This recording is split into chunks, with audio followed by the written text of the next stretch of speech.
Okay, welcome to week 9, HDFS 492 students. Hope you all are doing okay and sorry that we're not meeting face to face. So we were going to decide over iClicker about the presentations for groups 1 and 2 and 3 and 4 in weeks 11 and 12. And so I'll put some directions in the announcement that I send out for how to give me feedback on this, and then I'll make a decision quickly and let everybody know. I also want to just talk briefly about the drafts. I know that you all are working so hard on these, I can tell. And I also noticed in myself when I was grading at the end of last week that I was cranky and perhaps not doing as nice of a job leaving positive feedback. These, as you know how hard they are to write, they're pretty hard to grade as well. It's all very tedious. And so I apologize if for some reason I missed something or was confused by something obvious, and I hope you'll follow up with me. I know we can't meet after class today, so feel free, if you can't, sign up for my office hours tomorrow between 12 and 1:30, Tuesday that is, to email me, and we'll arrange another time for me to meet with some folks in your group and talk through any of the confusion on your drafts from last week. Also, I just want to point out that as you are creating and practicing your oral funding PowerPoint presentation, you're going to kind of get more clear in your head about things that you've written about in your drafts. So you'll realize that something doesn't quite make sense or isn't that consistent or could be clearer. And I want you to use that information to actively be rewriting your final proposal as you're working on your presentation or making notes about things that you want to clarify in your final proposal. So if you're, for example, presenting on the methods section, and as you're talking things through, you realize, wow, this isn't super clear, or this doesn't make sense, or I think we need to shift this, then shift it in the methods and then in the budget if you need to. So we have no individual assignments due this week, but we have a lot of group assignments due, and so we have 4 aspects of the final written proposal due in draft form this week.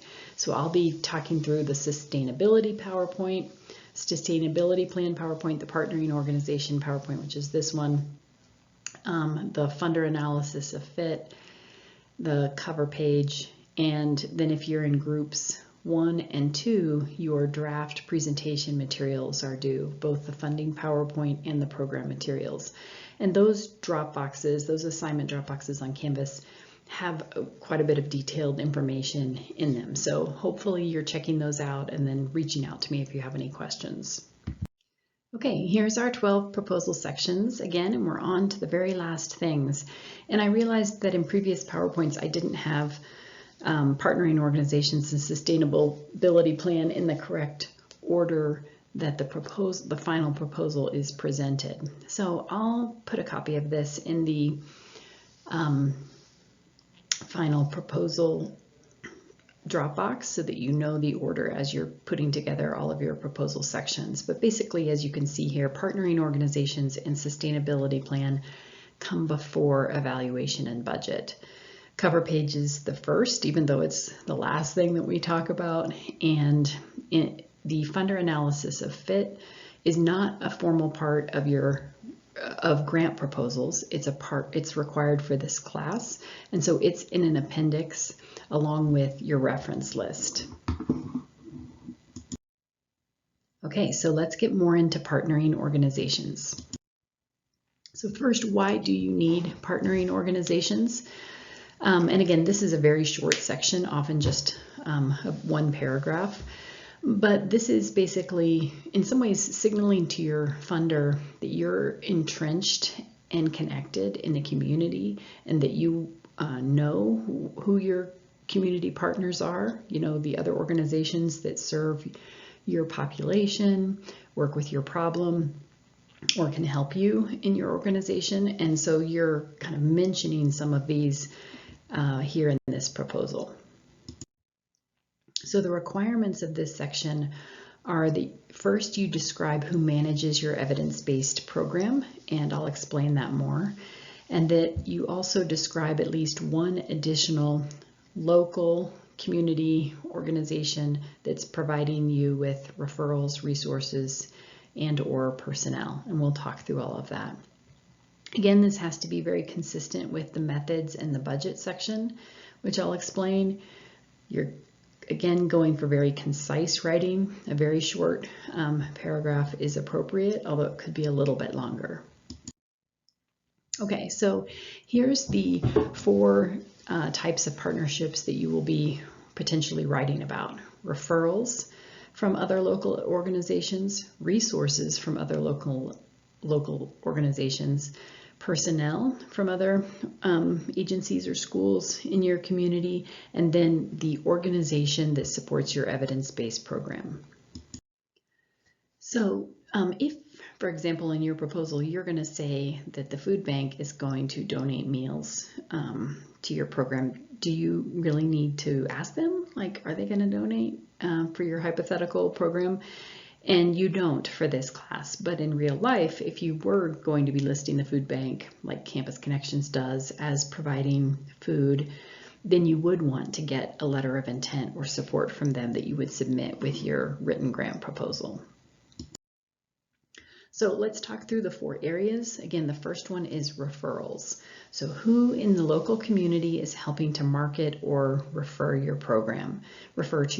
So these could, for example, be school counselors or medical professionals, other specific kind of community groups, or agencies that serve your population. Now, for some of you, if you do not really need to market to get participants, then you won't use this option. So if you're running a program in a school and you've basically got what is a captive closed population, meaning they don't really have a choice because the program is going to be run school-wide, right? And it's closed, and that you're not inviting people who aren't kids in the school to participate in the program, then you're not going to be using this option as one of your partnering organizations. So because remember, you just need to have 2, the one that goes to your evidence-based program and then 1 associated with referrals, resources, or personnel. You can have more than that, but you don't have to meet all 3 of these categories. So here's a referral example for Pearls. So in addition, we will be relying on local organizations in our community to refer older adults to the Pearls program. For example, the Larimer County Adult Protective Services receives referrals daily about vulnerable adults that may need additional supports and services. Likewise, the CSU Pets Forever program also serves older adults by pairing volunteers, oftentimes CSU students, with homebound seniors who need support in caring for their pets. All right, so the second one is resources.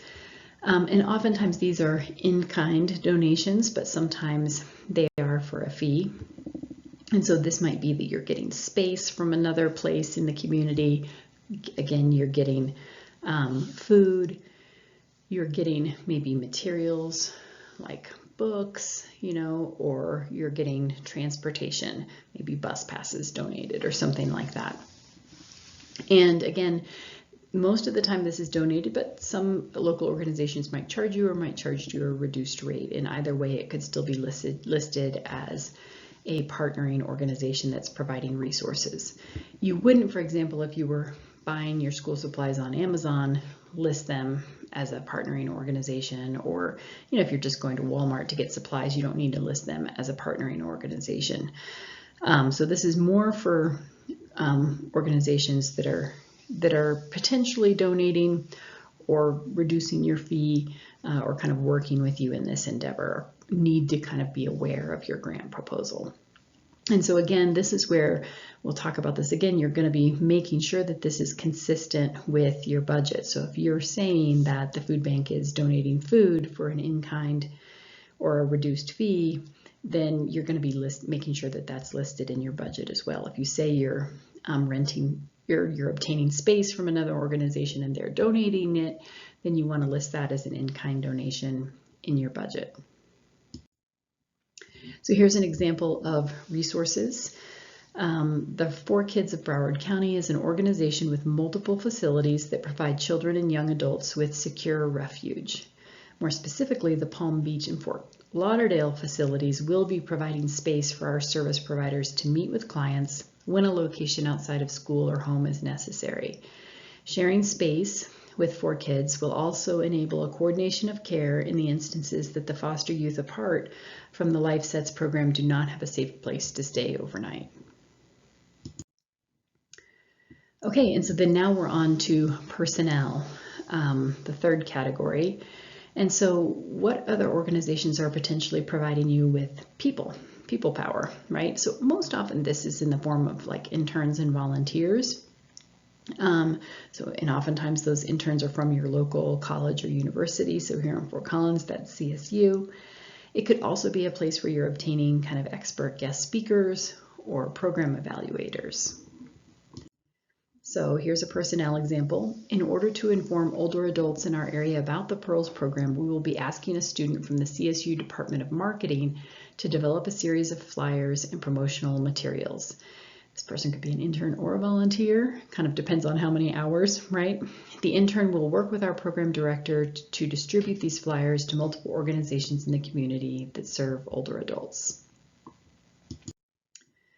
Okay, and then the last category, and this one is required, is who manages your evidence-based program. And so you can figure this out by going to the website of your evidence-based program and often seeing kind of who's in the website address, right?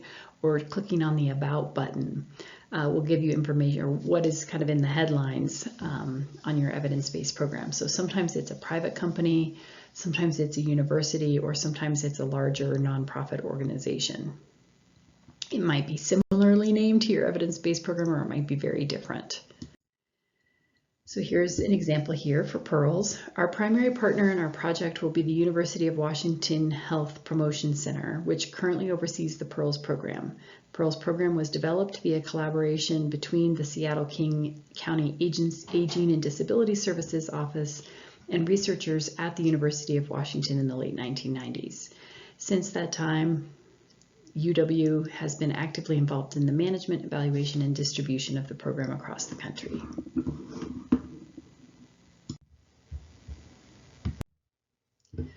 So again, you want to just be double checking everything that you write here and make sure that it matches up with your budget section and your method section. So if you're talking about here in this section about obtaining interns from CSU, then you want to make sure that you've written that's reflective in your method section, and that also you're listing them as in-kind donations in your budget section.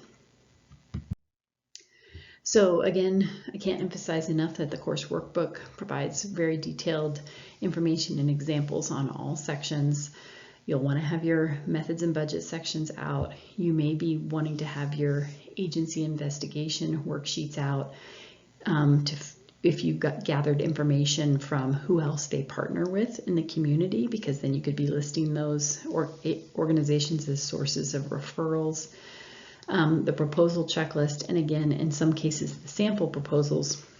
But in looking at those, some are missing some small sections like this, and in some proposals, it's called the former title, which was other participating organizations.